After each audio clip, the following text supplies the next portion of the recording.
Bayangkan, rakyat mengkritik DPR karena gaji besar, kinerja minim, dan sikap yang sering tak berpihak. Tapi apa balasannya? Bukan klarifikasi, bukan introspeksi, melainkan hinaan. Mental orang tolol sedunia. Inilah jawaban Ahmad Sahroni, Wakil Ketua Komisi 3 DPR, ketika mendengar desakan publik agar DPR dibubarkan. Sebuah ucapan yang kini menjadi bumerang dan memicu amarah rakyat. Sejak lama DPR dianggap lebih sibuk mengurus fasilitas dan tunjangan ketimbang benar-benar bekerja untuk rakyat. Tak heran wacana bubarkan DPR muncul sebagai simbol protes. Bagi banyak rakyat, DPR bukan lagi representasi, melainkan beban negara. Namun saat seruan itu menguat, Sahroni justru mengeluarkan pernyataan keras, menyebut mereka yang menginginkan DPR dibubarkan sebagai orang tolol sedunia.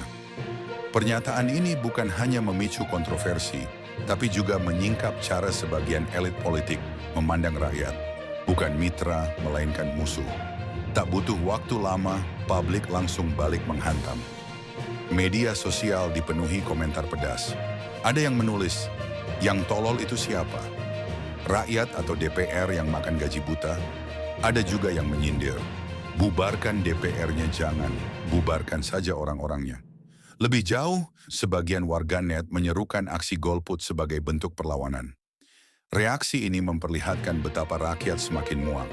Bukannya meredam kritik, pernyataan Sahroni justru memperbesar jurang antara DPR dan masyarakat. Kalau dicermati, pernyataan Sahroni ini menunjukkan dua hal. Pertama, DPR mulai kehilangan sensitivitas terhadap suara rakyat. Kedua, ada mentalitas elitis yang menganggap kritik sebagai ancaman, bukan masukan. Padahal dalam demokrasi, kritik rakyat adalah bahan evaluasi, bukan alasan untuk menghina. Ironisnya, DPR sering bicara tentang fungsi representasi, tapi ketika rakyat mengekspresikan kekecewaan, justru dituding bodoh. Kontradiksi ini semakin memperkuat citra bahwa DPR bukan lagi rumah rakyat, melainkan gedung megah yang dihuni oleh orang-orang yang alergi kritik. Ucapan Sahroni mungkin terdengar sepele, tapi dampaknya serius.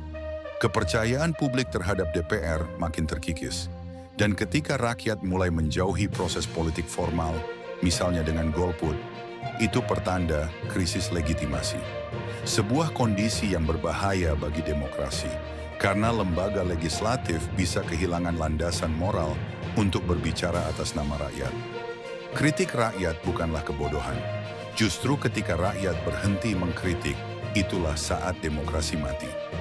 Pernyataan Sahroni yang menyebut tolol sedunia seharusnya menjadi alarm bagi DPR. Apakah masih mau mendengar suara rakyat atau terus hidup dalam gelembung kekuasaan?